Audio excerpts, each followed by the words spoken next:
송나영의 라디오 오늘.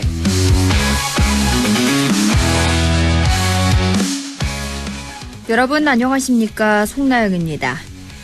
12.3 내란 사태가 일어난 지 무려 15개월. 국민의힘이 소속 의원 전원의 명의로 이른바 저륜 선언을 담은 결의문을 채택했습니다. 윤석열 전 대통령의 정치적 복귀를 요구하는 모든 주장에 반대하며 과거로 돌아가지 않겠다는 선언입니다. 하지만 이 선언을 바라보는 시선은 싸늘한데요.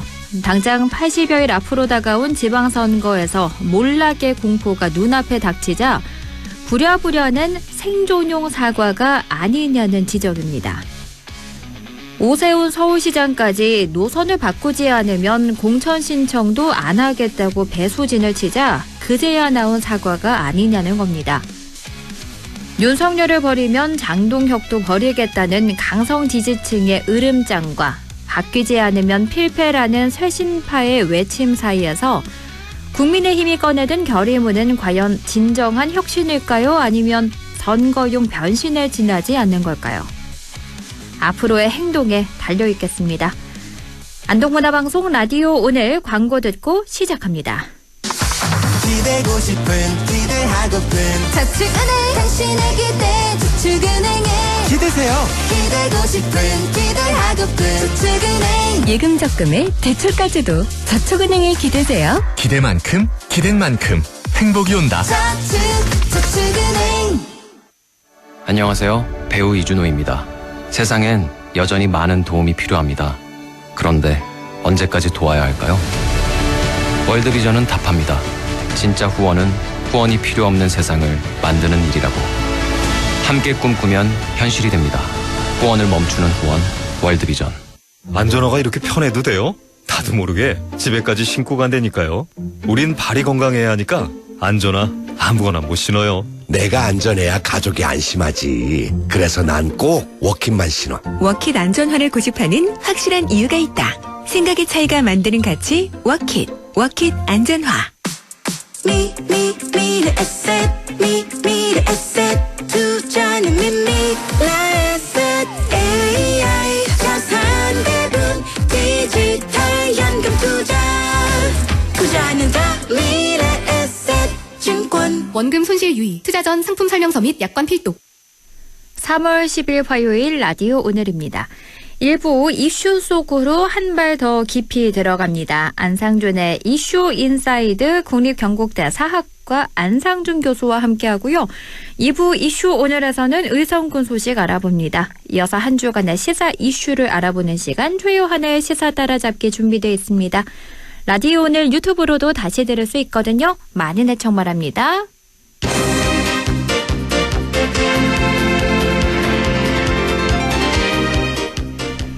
이슈 속으로 한 발 더 안상준의 이슈 인사이드 오늘 첫 시간인데요. 국립경북대학교 사학과 안상준 교수와 함께합니다. 교수님 안녕하십니까? 네, 안녕하세요. 네, 반갑습니다. 오늘 네, 안상준의 반갑습니다. 이슈 인사이드 첫 시간인데요. 오늘 어떤 이야기 해주실까요? 예, 아무래도 지금 이제 새 학기니까 지금 이 안동 지역의 이제 캠퍼스에 좀 새로운 활력소가 생기는 것 같아요. 네. 코로나 이후에 지금 뭐 예를 들면 국립경북대의 경우에 미충원이 몇 년 계속됐었는데 네. 올해는 이제 이 문제도 거의 해결이 됐고 그런데 약간의 좀 불안한 감도 없지 않고 또 올해 이 입시가 이렇게 긍정적인 결과를 낸 것을 한번 이제 돌아보고 그리고 이제 대학가에서 지금 또 특히 지역대학에서 가장 이제 핫한 이슈가 정부가 추진하는 서울대 10개 만들기인데 네. 이 정책에 대해서도 좀 살펴보는 그런 시간을 가져보고자 합니다.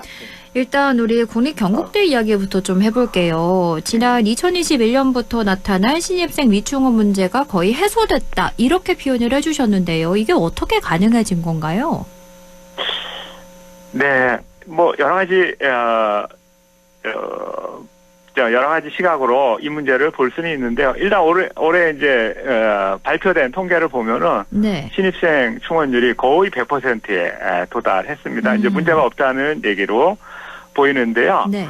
요거를 이제 좀 더 한 발 들어가서 들여다 보면은 몇 가지 요인으로 좀 분석해 볼 수 있는데 네. 올해는 수험생이 작년에 비해서 약 한 4만 명이 늘었다고 합니다. 이거는 좀 1년 그 증가치 치고는 꽤 많은 건데 네. 올해 이제 신입생들이 2007년 이른바 황금 돼지띠들이 들어와서 이때 그 다른 해에 비해서 많이 태어난 학생들이 이 지금 들어오면서 대학가에 굉장한 그 활력을 불어넣고 있고 또 한편으로는 입시 경쟁률이 올라가는 것도 있었는데 네. 그러한 우려를 싣고 지금 지역대학으로서 경북대학이 오랜만에 100%에 가까운 충원율을 세우는데 가장 중요한 요인이 되었던 것 같고요. 네. 또 한 가지는 좀 아까 서울대 10개 만들기하고도 관련이 있는데 네. 지금 정부에서는 국가균형 발전의 한 축으로서 지방대학을 살려야 된다라는 강력한 의지를 가지고 재정 지원책을 여러 방면에서 지금 내고 있어서 그런 것들이 지역에 계신 학부형들의 마음을 좀 움직이지 않았나. 아무래도 요즘 불황의 시기인데 네. 학부모들에게는 이러한 정부의 정책들이 좀 비용을 감당할 수 있는 방향으로 작용한 것 같고요. 네. 그 다음에 이제 또 하나가 조금 이제 국립대학하고 사립대학의 관계에서 나오는 건데 작년부터 사립대학에서 등록금을 인상하기 시작했어요. 그렇군요. 거의 한 15년 동안 교육부에서 계속 통제를 해가지고 네. 지금 등록금 인상을 동결시켜 놨는데 작년에 5%, 올해 약 한 3% 이렇게 상한선을 최대한으로 올리면서 이것들도 그 국립대학으로서는 좀 상대적으로 효과를 보는 그런 요인이 아니었을까 이렇게 생각하고 그리고 조금 이제 슬픈 현실인데 지금 수도권에서 지금 대학을 졸업한 학생들도 경기 불황으로 취업난을 많이 겪게 되면서 그렇죠. 오랫동안 취업 준비생으로 있다 보니까 네. 이런 것들이 지역에 있는 학부형들이나 학생들에게는 적지 않은 심리적 요인으로 작용한 게 아닌가 그렇게 생각이 듭니다. 예. 이런 여러 가지 요인들이 섞여서 올해 국립경북대가 충원율을 회복한 건데 그런데 지금 정부에서 추진하는 게 바로 서울대 10개 만들기 정책이거든요. 일단 이게 정말 가능한 건지 궁금한데 가능한 건가요? 그거부터 말씀드리기 전에 사실은 이게 지금 국가균형 발전이든 지역대학을 살리겠다는 이 문제든 네. 지역대학이 살아가기 위해서는 지역대학 졸업생들의 취업률에 달려 있어요. 이거는 결국은 지역의 일자리 문제라고 관련이 있는데 네. 지금 정부에서는 서울대 10개 만들기를 하면서 강력한 추진력을 보여주고 있는데 지금 이제 이와 일자리와 관련돼서 이 국립대학들이나 지방에 있는 모든 대학들이 살아갈 수 있게 하는가라는 데 관심이 쏠려 있는데 네. 이게 지금 여러 가지 이 정책에 대해서 비판적인 견해와 우려가 지금 쏟아지고 있는 상황인데 네. 제가 볼 때는 가장 큰 문제는 아직까지는 이거를 효과적으로 해소할 수 있는 전략이 없지 않나라는 생각이 들어요. 전략이 없다. 왜냐하면은 지금은 재정 지원을 엄청나게 늘리면 예를 들면은 서울대 학생 1인당 교육비에 해당하는 거를 경북대학 학생한테 주면은 서울대처럼 만들 수 있다는 얘기거든요. 네. 그럼 돈을 주면은 서울대가 될 수 있느냐 하는 거예요. 그러기 위해서는 여러 가지 문제점들, 현실적인 문제들이 따르는데 우리의 대학 구조하고 이 정책하고 좀 언밸런스한 측면이 있다는 겁니다. 이 서울대 10개 만들기의 기본 아이디어는 미국 캘리포니아 대학의 그 이른바 이제 캘리포니아 대학 시스템에서 이제 아이디어를 얻어왔어요. 그렇군요. 이건 뭐냐면 네. 경북대학이나 부산대학이나 전남대학 같은 대학들은 연구 중심 대학으로 아주 우수한 인력을 만드는 대학.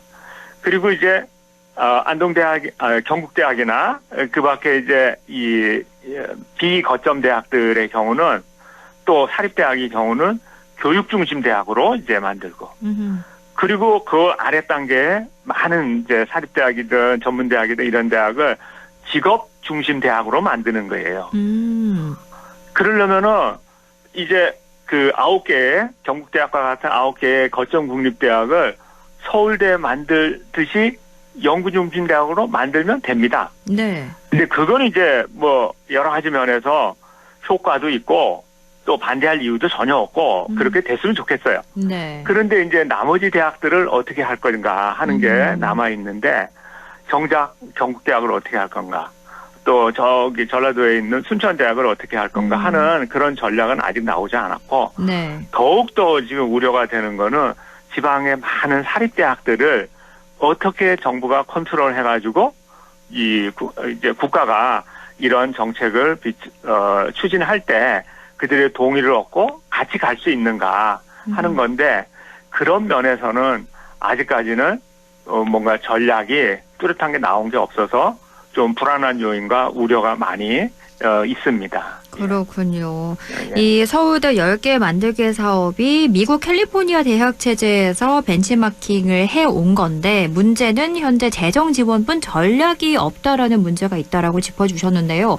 여기서 이런 의문이 들어요. 지역 대학이요. 특히나 직업훈련소인가 이런 의문이 들거든요. 네.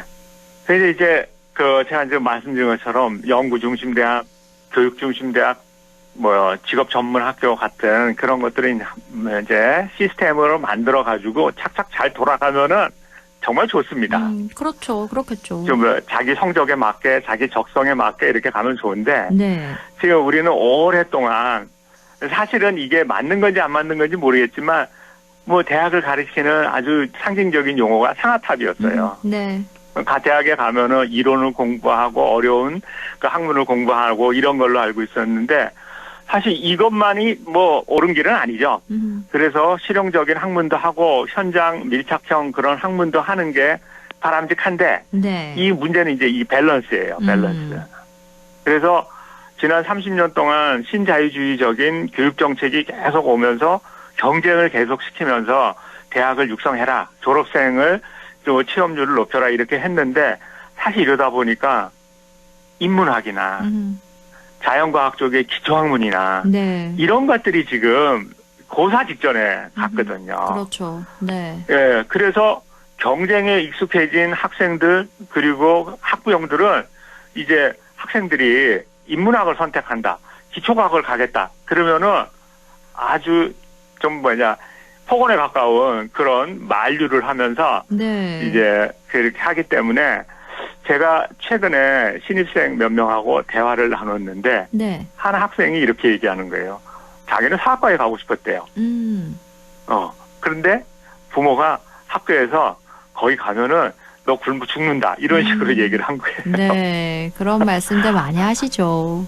네, 많이 하죠. 저도 이제 사학과 교수로서 오랫동안 이제 뭐 듣기도 하고 네. 또 뭐 우리들끼리도 농담도 하고 그렇지만 그 학생이 그런 선택의 결과에 대해서 그렇게 썩 만족하지 않는 것 같아서 네. 좀 안타까웠고 실제로 학부형들께 좀 말씀드리고 싶은 거는 우리 전국대 사학과만 하더라도 학생들이 우리는 미충원을 한 번도 당한 적이 없습니다.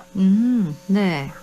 그리고 학생들이 이제 자기 사회에 진출해서 자기 몫을 충분히 하고 예를 들면 교사, 뭐 학예사, 공무원 그 외에 또 뭐 여러 가지 다방면에서 활동을 하고 우수한 학생들도 있고요. 또 한편으로 아까 그 말한 학생의 경우에는 사학과가 아니면은 자기는 생명과학 쪽으로 가고 싶었는데 네. 아주 굉장히 바람직한 생각을 하고 있는 학생이었는데 네. 이제 이 학생의 경우에 생명과학 쪽으로 가면은 반드시 연구원이 돼야 된다라는 그러한 안내를 받고 대학원도 가야 되고 뭐 해야 되고 이러니까 포기를 했다 그래요. 그렇군요. 예. 그래서 우리가 이제 인문학이나 기초과학을 대하는 그런 그 자세들이 너무 경직돼 있고, 네. 그리고 이제 대학에서도 이런 문제들을 적극적으로 해소하려고 하지 않은 그런 과오가 있어서 저는 현장에 있는 대학 교수로서 그런 문제에 대해서 책임을 통감하지만 네. 이 문제는 학교와 대학이 좀 더 이제 소통하고 협력하면서 학생들이 진짜 원하는 그런 공부를 할 수 있도록 우리가 도와줘야 되지 않을까 하는 그런 생각을 하게 됩니다. 예. 네. 사실 지역 대학이 소멸 직전이다 이런 얘기를 해요. 그래서 네. 이런 재앙이 나오기 전에 우리가 막아야 된다 이런 말들 다들 하는데요. 그러면 우리가 결론적으로 지역 대학이 소멸하는 걸 막기 위해서 어떻게 해야 할까요? 제가 이제 앞서서 이제 세 가지 관점에서 오늘의 이슈를 얘기를 했는데, 네. 사실 이제 우리 지역에 있는 가장 큰 학교로서 국립경북대학의 경우는 국립대학이라는 그런 프리미엄을 최대한으로 살리면서 이제 그 학생들에게 적은 비용으로 높은 수준의 그런 대학 교육을 받을 수 있다라는 그런 그 프리미엄을 충분히 활용을 해야 될 그런 그 지혜가 필요하고요. 그래서 이제 그 사립대학에 비해서 할 수 있는 다양한 다 분야들이 여기에 있고, 특히 우리 학교의 경우에는 생명과학이나 기초과학 그런 분야에서 아주 우수한 교수님들이 계시기 때문에 네. 적극적으로 그런 분야가 커질 수 있도록 만들어야 되고, 네. 그리고 아까 이제 말씀드렸던 서울대 10개 만들기 이 정책은 반드시 거점 국립대를 중심으로 해서 그 기타 국립대학들이라든가 이 지방의 사립대학들이 뭔가 특성화를 하고 서로 협력할 수 있는 그런 그 전략을 가지고 지역의 튼튼한 그런 그 발전의 토대가 될 수 있는 방향으로 가야지, 경북대학이나 부산대학과 같은 거점 국립대학만 사는 방향으로 가면은 지역의 대학들은 상당히 큰 위기를 맞지 않을까 그런 생각이 들고요. 네. 아까 마지막으로 말씀드린 이제 학생, 학부모, 교사들과 그들이 이제 이 대학에 대한 올바른 정보를 가지고 지역에서도 충분히 좋은 교육을 받을 수 있다라는 네. 그런 그 인식을 가지고, 또 대학은 우리가 명실상부한 로컬에 있으면서 글로벌한 대학으로 갈 수 있는 이른바 글로컬 대학으로 발전할 수 있는 그런 그 충분한 역량이 있음을 지역민들과 소통하고 또 지역민들께서는 관심과 성원을 보내주시는 그런 그 상호 협력 관계가 필요해 보인다고 생각이 듭니다. 네, 이렇게 오늘은 지역대학의 소멸을 막을 방도에 대한 이야기 나눠봤습니다. 교수님 오늘 말씀 잘 들었습니다. 고맙습니다. 네, 안녕히 계세요. 지금까지 안상준의 이슈 인사이드 국립경북대학교 사학과 안상준 교수와 함께했고요. 라디오 오늘 2부에서 뵙겠습니다.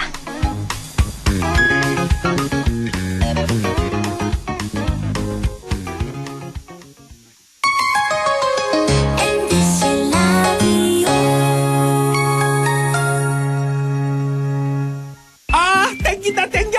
매콤 새콤 달콤한 맛, 무침에는 역시 땡기네 가오리. 장례식장 등 각종 대소사 최고의 인기 메뉴 땡기네 가오리. 물이 생기지 않아 언제 어디서든 포장 배달 택배 모두 가능한 안동 땡기네 가오리. 054-852-4988. 가족과 함께 즐기는 영주 도심 속 힐링 온천, 영주 온천랜드와 영주 호텔.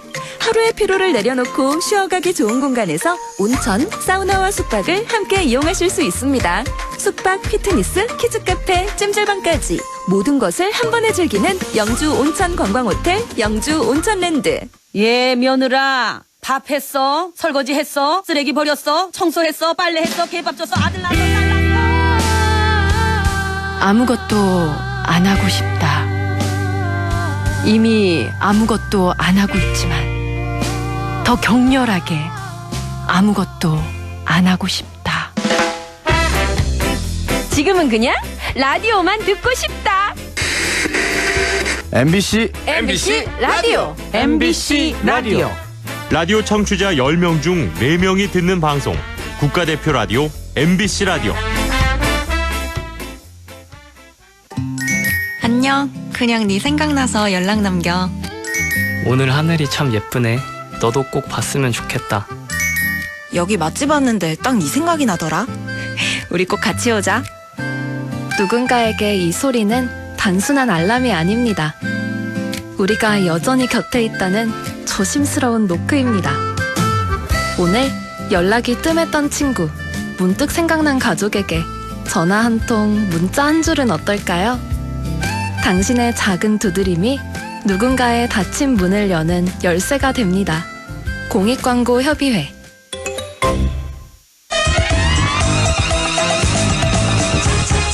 고마워요. 우린 친구예요. 함께 노력하는 MBC와 함께 100.1 MBC 라디오. 6시 25분 46초 지나고 있네요. 이슈 오늘입니다. 오늘은 의성군 소식 알아볼 텐데요. 봄의 시작, 의성군에도 다양한 행사가 많이 펼쳐집니다. 의성군 홍보과 권기범 주무관 연결해 이야기 들어봅니다. 주무관님 안녕하십니까?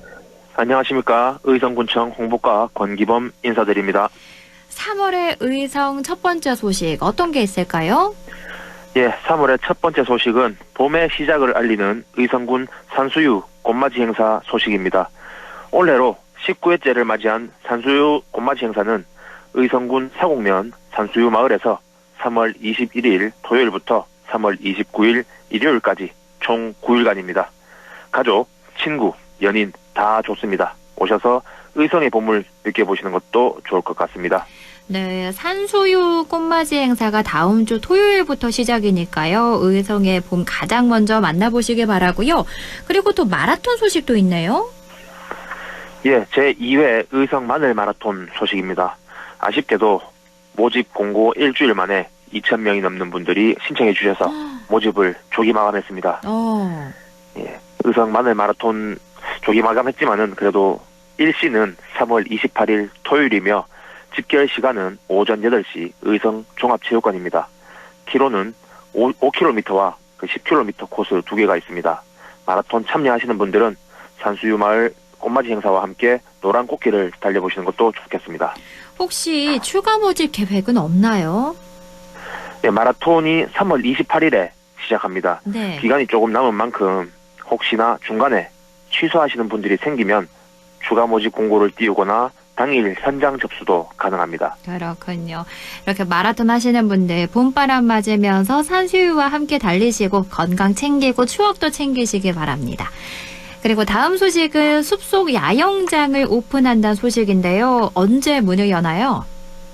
3월 16일 월요일부터 의성군 단밀면에서 숲속 야영장을 오픈합니다. 예약 방법은 의성군 통합예약 시스템에서 가능합니다. 야영장 사이트는 총 5개로 가족존 2개, 스카이존 1개, 일반존 1개, 자동차존 1개입니다. 가족 또는 친구나 연인 그리고 반려견까지 함께 할 수 있는 좋은 공간입니다. 여러 가지 체험 프로그램도 있다고 들었는데요. 어떤 것들이 있나요? 예, 의성군 농산물을 이용한 피자 만들기와 동물 먹이 주기 그리고 숲속 잔디광장과 놀이터도 있습니다. 산책하기 좋은 3km 둘레길이 5개의 테마로 구성되어 있습니다. 그렇군요. 요즘 같은 이 디지털 시대에 다 내려놓으시고 힐링하러 의성 숲속 야영장 찾으시면 좋겠고요. 그리고 다음은 노후 경유차 조기 폐차 지원 신청 안내인데요. 소식 들어볼까요? 예, 대기 환경 개선을 위해서 노후 경유차 조기 폐차 지원 사업 신청을 받습니다.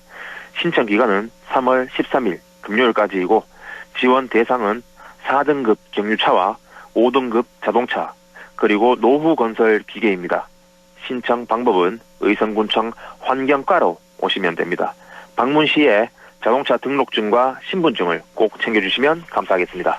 네, 조기 폐차 지원 사업에 참여하셔서 더 깨끗한 의성 만들길 바라고요. 그나저나 의성군 하면 청년들을 위한 지원 정말 많이 해주는데요. 이번에는 청년 주거지 입주자를 추가 모집한다고요? 예, 청춘과 청년 주거지 입주자 추가 모집을 실시합니다. 모집 기간은 3월 16일 월요일까지입니다. 신청 자격은 19세 이상 45세 이하 청년이고 접수 방법은 의성군 청년기획팀으로 방문 또는 우편 접수하실 수 있습니다. 입주 기간이나 이용료는 어떻게 되나요? 예, 입주 기간은 2년이고 1회 연장이 가능합니다. 청년 주거지 크기는 약 11평 정도로 혼자 생활하기 아주 좋습니다. 사용료는 보증금 100만 원에 월 26만 원, 공과금이 별도입니다. 그렇군요. 11평이면 정말 큰 거죠. 요즘 뭐 월세 가격 만만치 않은데요. 저렴한 가격으로 의성에 거주하기 좋은 정책인 것 같습니다. 그리고 다음 소식은요. 청년농 실전 농부학교 교육생 모집 소식이네요. 예, 2026년 청년농 실전 농부학교 교육생을 모집합니다. 모집 기간은 3월 13일 금요일까지입니다. 지원 자격은 의성군 관내 청년농업인 19세부터 45세까지입니다. 자세한 사항은 의성군 농업기술센터로 전화 주시면 됩니다. 네, 이렇게 청년 지원 정책들까지 살펴봤는데요. 우리 의성군청 하면 컬링팀 소식 빼놓을 수 없는데 요즘 정말 좋은 소식 많이 들리더라고요. 이번에 또 수상을 했다고요? 예, 맞습니다. 의성군청 컬링팀이 제107회 전국 동계올림픽 전국 동계체육대회에서 의성군청 남자 컬링팀과 남녀 믹스 더블팀이 금메달을 차지하고 여자 컬링팀이 동메달을 차지했습니다. 그렇군요. 전국 동계체육대회에서 수상을 했는데 그리고 또 이번 의성군청 남자 컬링팀이 가루이자와 국제 컬링 챔피언십에 출전한다는 소식이 있더라고요. 예, 맞습니다. 의성군청 남자 컬링팀이 일본에서 열리는 가루이자와 대회 컬링 챔피언십에 출전하게 됐습니다. 대회는 3월 13일 금요일부터 3월 15일 일요일까지 진행됩니다. 이번에도 의성을 세계에 알릴 수 있게 의성군청 컬링팀 많은 응원 부탁드리겠습니다. 네, 컬링 명문 의성답게 이번에도 잘할 수 있도록 저도 응원하겠습니다. 오늘 소식 잘 들었습니다. 고맙습니다. 예, 감사합니다. 지금까지 의성군 홍보과 권기범 주무관과 함께했습니다. 라디오 오늘에서는 청취자 여러분의 참여를 기다리고 있습니다. 우리 지역에서 발생한 사건 사고 소식이나 함께 토론하고 싶은 내용을 안동 MBC 홈페이지 라디오 오늘 게시판에 올려주시기 바랍니다. 전화와 문자 참여도 하실 수 있습니다. 전화는 851국에 7191번, 문자는 샵 0913번으로 보내주시면 됩니다. 문자는 단문 50원, 장문 100원의 정보 이용료가 있습니다. 여러분의 많은 참여 바랍니다.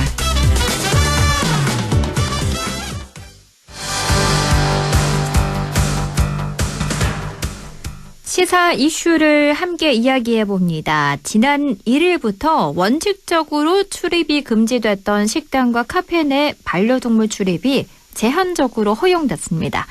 그런데 불만의 목소리도 나오고 있는데요. 최요한의 시사 따라잡기, 오늘은 반려동물 식당 출입에 대해 최요한 시사평론가와 이야기 나눠봅니다. 안녕하십니까? 예, 반갑습니다. 최요한입니다. 먼저 확인을 좀 하고 싶은 게요. 지금 우리나라에서 반려동물을 양육하는 인구가 어느 정도인가요? 자, 2024년 말 기준으로 반려동물 양육 인구는 1,546만 명. 우리나라 총인구의 29.9%예요. 그 30%라고 보면 돼요. 네. 네. 이 30%에 해당하십니까? 아니요. 전 해당하지 않습니다. 예. 저 뒤에 말씀드리지만 저는 강아지가 무섭습니다. 고양이가 싫어요. 예. 그러시군요. 가구 수로 따지면 591만 가구, 전체 가구의 26.7%라고 하고요. 그래서 양육 인구나 가구는 최고치를 기록했어요. 이 2024년 말 기준으로 반려견 546만 마리, 반려묘 217만 마리로 집계가 됩니다. 그리고 반려동물 양육 만족도가 계속 증가하면서 지금 76%예요. 상당히 높아요. 그러니까 만족스러우니까 양육 인구는 계속 늘고 있는 것으로 보입니다. 그렇겠네요. 우리나라 총인구의 거의 30%가 반려동물을 양육하고 있다는 건데 그렇다면 이번에 반려동물과 함께 식당에 출입이 가능하다는 게 꽤 큰 뉴스겠네요. 맞습니다. 실질적인 생활 뉴스죠. 사실 그동안 음식점과 카페에서 반려동물이 사람과 같은 공간에서 밥을 먹는다? 법적으로 허용 안 됐습니다. 네. 그 식품의약품안전처는 반려동물인 개나 고양이의 동반 출입 음식점에 시설 기준과 영업자 준수 사항을 담은 식품위생법 시행규칙 개정안이 공포했다고 2일날 밝혔는데요.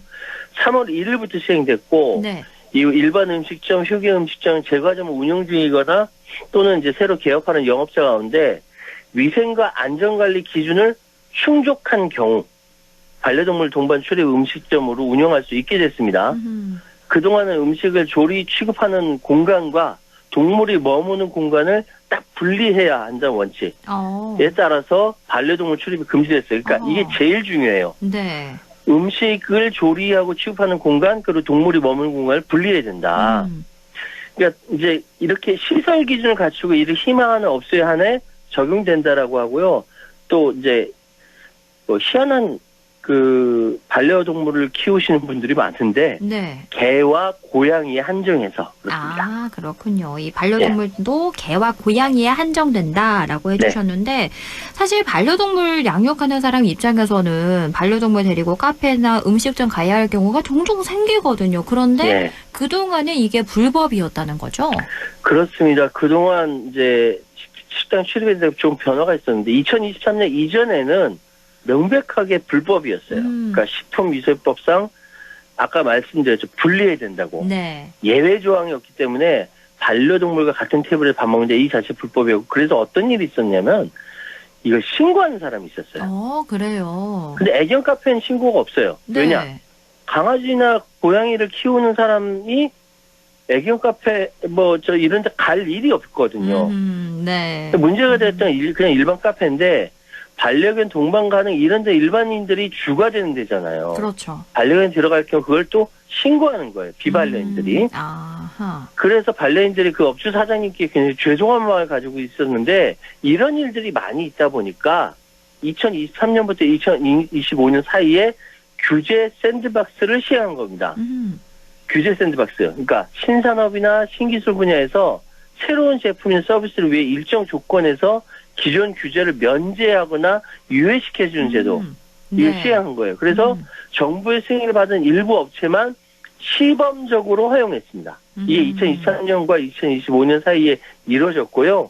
이때는 신고제가 아니라 허가제였고 규제 샌드박스에 맞는 조건을 다 갖추고 나서 식약처에 허가를 받기 위해 신청을 하면은 식약처에서 나와서 확인해보고 허가를 해주는 거죠. 합법적으로 가능한 음식점이나 카페가 그때 이제 운영이 가능했던 거죠. 아하, 그렇군요. 그러니까 지금까지는 허가제로 시범으로 사업을 하다가 3월 1일부터 허가제가 아니라 신고제로 이게 변경이 됐다는 거죠? 그러니까 허들이 낮아졌다고 보면 될 수 있어요. 네. 조건을 갖추면 누구나 신고하고 반려동물 출입 가능 식당 운영할 수 있다. 말씀드렸던 대로 저는 개가 무서워요. 고양이가 싫어요.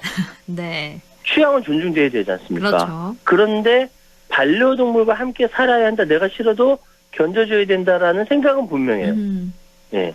그래서 반려동물 키우는 친구한테 물어보면 반려동물들이 꼭 바깥에 외출하는 경우가 있대요. 많대요. 산책시켜줘야 되고 에너지도 소모시켜줘야 되니까. 그렇죠. 네. 그런데 대형마트나 이런 데 가면 참 아쉽다는 거예요. 왜냐? 반려동물을 뭐 이렇게 캐리어 같은 데 데리고 대형마트에 가게 되면 밥을 먹게 될 때 가장 불편하대요. 데리고 들어갈 수가 없어요. 야외 테라스가에서 밥 먹을 수 있는데 겨울엔 춥잖아요. 그렇죠. 그리고 장소가 한정돼 있고 그럼 어떻게 하느냐? 한 사람이 반려동물 데리고 바깥에 있습니다. 혼자 가서 밥 먹는 거예요. 그리고 그다음 교체하는 거죠. 말이 안 되는데 지금까지 그랬다는 거예요. 이제 시범 사업을 하다가 신고제로 바꾸면 조건을 충족해서 하는 업주들이 많아질 거죠. 왜냐? 지금 식당 자영업 하시는 분들 힘들잖아요. 그렇죠. 다 힘들죠. 배달로 다 먹으니까 그 오프라인이 죽거든요. 그러면은 반려동물과 함께 식사할 수 있다? 이거 조건을 갖추면은 반려동물 산책도 시켜줘야 되고 에너지 소모시켜줘야 되니까 조건을 갖춘다면은 어려운 상황에 있는 자영업자들도 돌파구가 될 수 있다. 이런 생각하시는 거죠. 그렇겠네요. 반려인들에게도 좋고 또 자영업자에게도 좋을 텐데 그러면 이렇게 영업을 하려면 자영업자들은 어떤 준비를 먼저 해야 할까요? 제가 아까 제일 중요하다는 거. 공간 분리. 네.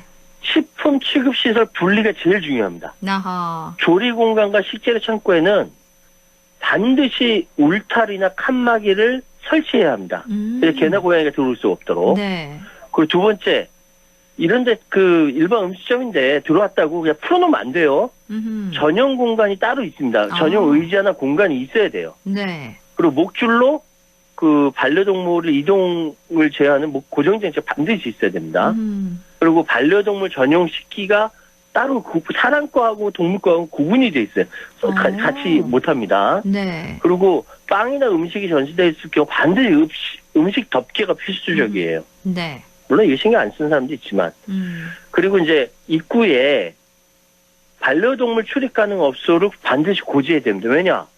저처럼 이제 무서워하고 싫어하는 사람이 있을 수 있기 때문에 선택지를 줘야 된다는 거거든요. 그렇죠. 그리고 이게 조금 문제가 있는데 광견병 예방접종 여부를 확인을 반드시 해야 됩니다. 이 6번째 확인 사항이에요. 이거 반드시 확인해야 되기 때문에 이게 말이 많아요. 그러니까 틀림없이 이 법안을 만든 사람은 반려동물을 키우지 않는 사람 만든 것이다. 네. 이런 얘기가 나오고 있죠. 뭔가 그런 말이 나올 수밖에 없는 게 그러면 네. 광견병 예방접종 증명서를 평소에 계속 들고 다녀야 하는 건가요? 그러니까 결론부터 말씀드릴게요. 광견병 예방접종은 1년에 한 번씩 꼭 맞거든요. 네. 네. 그러니까 병원에 가셔서 증명서 달라고 하셔서 그 사진을 찍으세요. 어허. 휴대폰으로 사진 찍어서 거기다 넣고 다니시면 됩니다.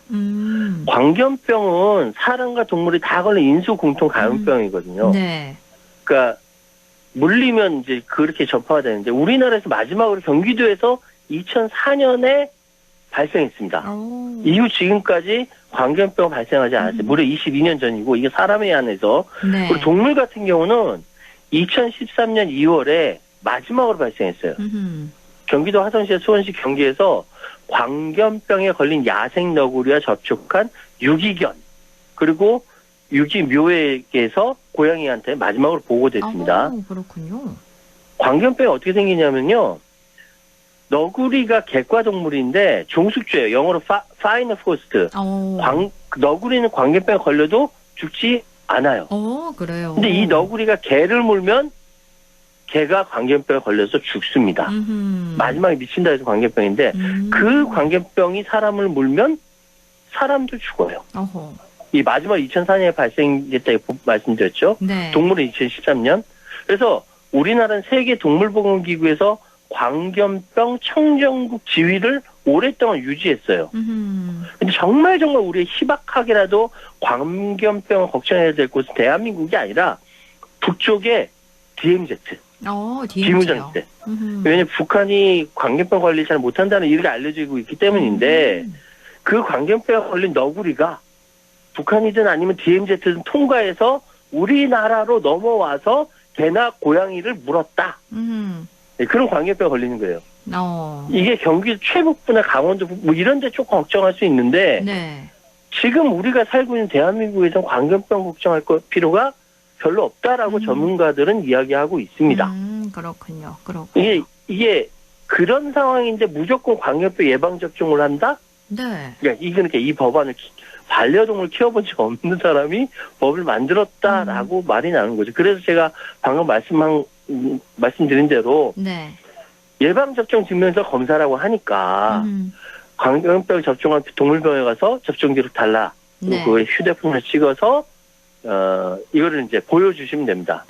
그리고 하나 더 맹종 오견이라고 있거든요. 맹견. 네. 도사견이나 아메리칸 피플 테리어나 뭐 이런 로트와일런 이런 것들이 이거는 출입업소라고 하더라도 출입을 제한할 수가 있고 설사 허용하더라도 맹견 입마개가 필수예요. 밥 먹으러 갔는데 입마개 하고 있으면 밥 못 먹잖아요. 네. 예, 데리고 가면 안 되는 거죠. 우리 애는 안 물어요. 이런 거 없습니다. 없죠. 없죠. 그래서 또 하나 그래서 맹견 책임 보험 가입 여부도 확인을 하면 좋다라는 겁니다. 그렇군요. 아우, 네. 챙길 게 많습니다. 우리 자영업자들은요, 먼저 식품 취급시설을 분리해야 하고, 또 반려동물 전용 공간 마련해서요. 따로 목줄 고정장치. 의자. 네. 따로 전용 의자나 공간 마련해야 되고, 또 반려동물 전용 식기도 구분해야 되고요. 음식덮개 꼭 사용해야 되고요. 출입구에 반려동물 출입 가능 업소인지 고지해야 하고, 또 마지막으로 광견병 예방접종 여부를 확인을 해야 한다라고 말씀을 해주셨습니다. 예. 만약 이 영업자를 기준으로요, 위반을 하게 되면 어떤 조치가 취해지나요? 방금 말씀하셨던 그런 부분들을 지켜야 되는데 그거를 안전관리 기준 위반이나 뭐 이렇게 되면은 작게는 시정명령 나오지만 네. 심하게는 영업정지 처분까지 가능합니다. 그러니까 이제 이게 업주들이 꼭 지켜야 될 부분, 특히 조리장이나 식품 취급시설의 차단막이 울타리 이거 꼭 이게 꼭 지켜야 되고 네. 나머지 뭐 과태료도 나올 수 있고 그렇습니다.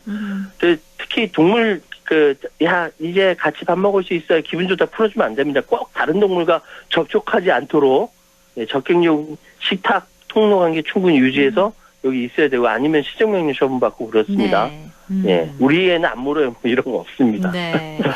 이렇게 우리 업주 사장님들이 주의할 사항들 살펴봤는데요. 그럼 이번에는 음식점이나 카페를 이용하는 이용자 또 반려주인의 준비 사항이나 주의점으로는 어떤 게 있을까요? 예, 방금 말씀드렸던 것처럼 광견병 접종 증명서를 휴대폰으로 사진 찍어서 보관해서 보여달랄 때 보여주시면 되고 네. 또 반려동물은 기본적으로 아마 다 아실 거예요. 등록한다라는 거. 등록하죠. 그리고 네. 리드줄이나 개모차에 이렇게 같이 데리고 가셔야 되고 절대 혼자 다니게 하면 안 되고 다른 개나 고양이는 싸움도 안 됩니다. 그리고 네.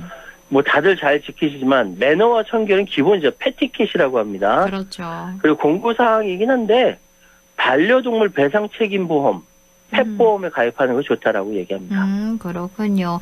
광견병 예방접종 법적으로 1년에 한 번 꼭 해야 되니까요. 이런 접종 증명서 잘 보관하시고요. 또 반려동물 등록 잘 하셔야 됩니다. 그리고 반려동물들 이동 제한 혼자 다니게 하면 안 되고 무엇보다도 펫과 에티켓을 합친 말이죠. 패티켓 잘 지켜야 한다는 거 꼭 기억해 주셔야겠습니다.